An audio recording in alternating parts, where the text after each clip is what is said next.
ETF index mutual funds నేర్చుకుని stock మార్కెట్లో రాణించాలనుకుంటున్నారా? వెంటనే ఈ నెంబర్కి కాల్ చేయండి.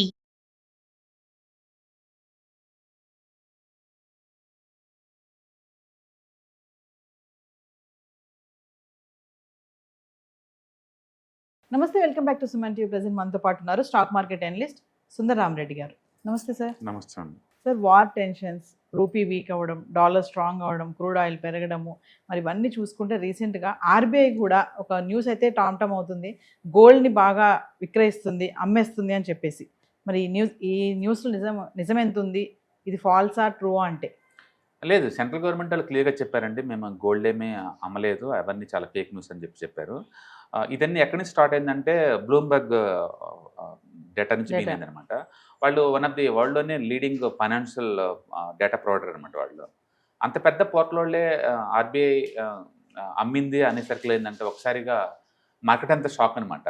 అంటే ఇండియాలో మీకు తెలుసు గోల్డ్ ఎంత సెంటిమెంట్ అనేది.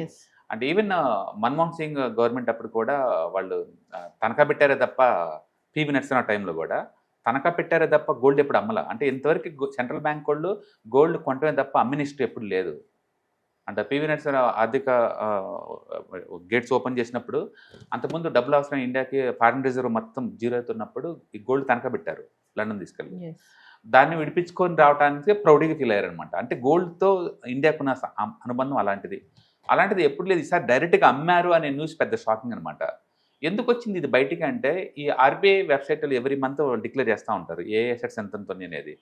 అంటే majority of the central banks అన్నీ కూడా లేదు, కొంత డబ్బు డాలర్ రూపంలో, కొంత డబ్బు ఇంటర్నేషనల్ కరెన్సీ రూపంలో, కొంత డబ్బుని గోల్డ్ రూపంలో స్టోర్ చేస్తూ ఉంటారు.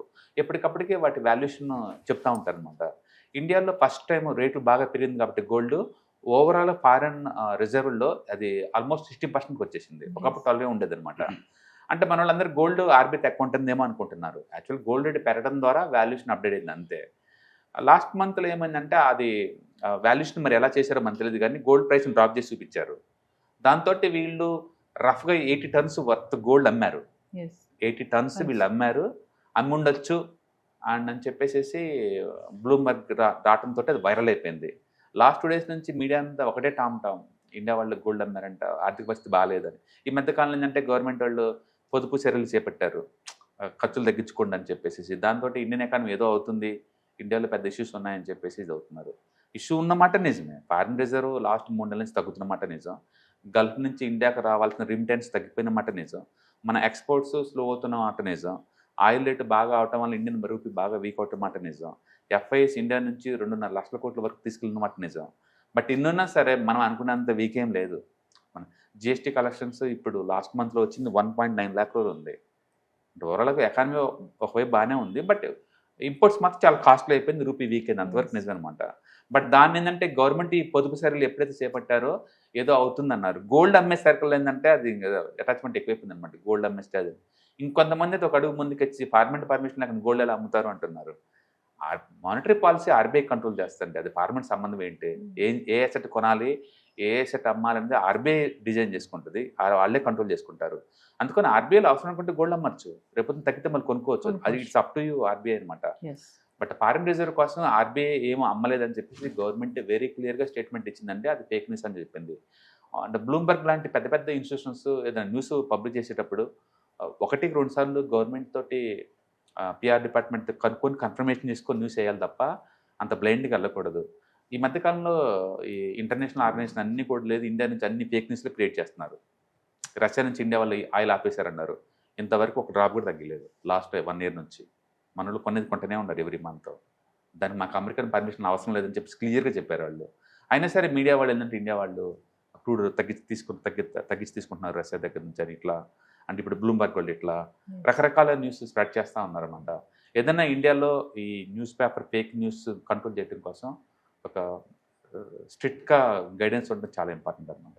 దీంతో బంగారం ధరలు తగ్గిపోతాయి అనుకోవచ్చు సార్? మరి బేసికల్గా గోల్డ్ రేట్ అనేది ఇండియా ఒకటే కంట్రోల్ చేయాలి, వరల్డ్ వైడ్గా చూసుకోవాలి. బట్ ఎప్పుడైతే గల్ఫ్లో ఈ ఇష్యూస్ వచ్చిందో, ఆయిల్ ఇష్యూస్ వచ్చిందో, వరల్డ్ వైడ్గా అన్ని చోట్ల కూడా లేదు. ఏ కంట్రీ వాళ్ళు ఆ కంట్రీలో ఇష్యూస్ కోసం చూసుకుంటున్నారు. ఈ టైంలో అన్ని కంట్రీస్ వాళ్ళకి కూడా లేదు, పాత డిస్టర్బెన్స్ సప్లై చైన్ డిస్టర్బెన్స్ ఉంది కాబట్టి డాలర్లో స్టోర్ చేయడానికి ఇష్టపడతారు ఈ టైంలో. ఎస్. అందుకని ఇండియా వాళ్ళు కూడా మన కరెన్సీ బాగా వీక్ అవుతుంది కాబట్టి డాలర్ కొనడానికి ట్రై చేస్తారు తప్ప గోల్డ్ కోసం ట్రై చేయరు. అందుకని గోల్డ్ టెంపరీగా పాస్ అవుతుంది. And more ever last year literally 50% పెరిగింది. ఎస్. సో 2025 గోల్డ్కి సొన్నయిగా మళ్ళీ అలాంటి ఇయర్ 1 or 2 years వరకు రాకపోవచ్చు. అంటే సిల్వర్ కూడా లాస్ట్ ఇయర్ ఆల్మోస్ట్ 150% పెరిగింది. ఈ సంవత్సరం అంత పెరగకపోవచ్చు. దాని అర్థం అది డిమాండ్ లేదని కాదు. లాస్ట్ ఇయర్ 2 months పెరిగింది కాబట్టి ఈ సంవత్సరం కన్సాలిడేట్ అవుతుంది అయ్యే మోడ్లో ఉందన్నమాట. కమింగ్ టు సిల్వర్ గురించి మాట్లాడుకుంటే సిల్వర్ కూడా బాగా తగ్గడం చూస్తున్నాం కదా సార్. మరి ఇంకా తగ్గిపోతుందా, మళ్ళీ రైజ్ అయ్యే ఛాన్సెస్ లేదు. వరల్డ్ వైడ్గా మైనింగ్ స్లో అయిపోయింది అండ్ ఎలక్ట్రికల్ వెహికల్స్ ప్రొడక్టివిటీ ఎక్కువ అవుతుంది, డేటా సెంటర్లు ఎక్కువ అవుతూ ఉంది. ఎలక్ట్రికల్ ఎక్విప్మెంట్స్ ఎంత ఎక్కువ అయ్యే కొద్దీ సిల్వర్కి ఆ రేంజ్లో డిమాండ్ క్రియేట్ అవుతూ ఉంటుంది తప్ప తగ్గే ఛాన్స్ లేదు. ఇంకా ప్రైస్ అంట టెంపరీగా ఈ పేపర్ అసెట్స్ వల్ల అప్ అండ్ డౌన్ అవుతూ ఉంది కానీ but otherwise gold silver for ever ఎప్పుడు డిమాండ్ ఉన్న అసెట్ అనమాట. ఏదైనా కానీ ఏదైనా కొనేటప్పుడు లేదు వాటి ఎక్స్పెక్టేషన్ ఒక 10 to 15% లాగా కొనుక్కోవచ్చు తప్ప లాస్ట్ ఇయర్ లాగా టూ మచ్ ప్రైస్లో అయితే ఎక్స్పెక్ట్ చేయలేము మనం ఇప్పుడు రేట్లో. ఒకసారి ఈ ఆయిల్ ఇష్యూస్ అంతా సెటిల్ అయింది అనుకోండి మళ్ళీ గోల్డ్ సిల్వర్ మళ్ళీ ర్యాలీ అయ్యే ఛాన్స్ ఎక్కువ ఉంది. Thank you sir. హాయ్, మీరు స్టాక్ మార్కెట్కి కొత్త లేదా మీరు మార్కెట్లో ఉన్నా సరే మనీ మేక్ చేయడం టఫ్గా ఉందా? అంటే స్టాక్ మార్కెట్లో ఎన్ని సంవత్సరాలు ఉన్నా సరే ఇంకా బ్రేకింగ్ ఏం రావట్లేదా? లేదా మీరు పెద్ద మొత్తంలో స్టాక్ మార్కెట్లో మెయింటైన్ చేయాలనుకున్నారా? మీ పొజిషన్ ఏదైనా అయి ఉండొచ్చు. స్టాక్ మార్కెట్లో కనుక లాంగ్ టర్మ్లో మనీ మేక్ చేసుకోవాలనుకుంటే షార్టెస్ట్ పాసిబుల్ వే అంటే ETFs, index funds, mutual funds ద్వారా లిటిల్ బిట్ ఈజీగా ఉంటుందన్నమాట. కాబట్టి మీకు ఎవరికైనా ఇంట్రెస్ట్ ఉందంటే ETFs, index funds and mutual funds నేర్చుకోవడానికి ఇది బెస్ట్ పాసిబుల్ వే ఏంటంటే ETFs, index funds and mutual fund course. ఇది ఎవ్రీ మంత్ వీకెండ్స్లో సాటర్డే, సండే, మండే ఇలా 3 రోజుల్లో daily 2 hours totally 6 hours program ద్వారా నేర్పడుతుంది.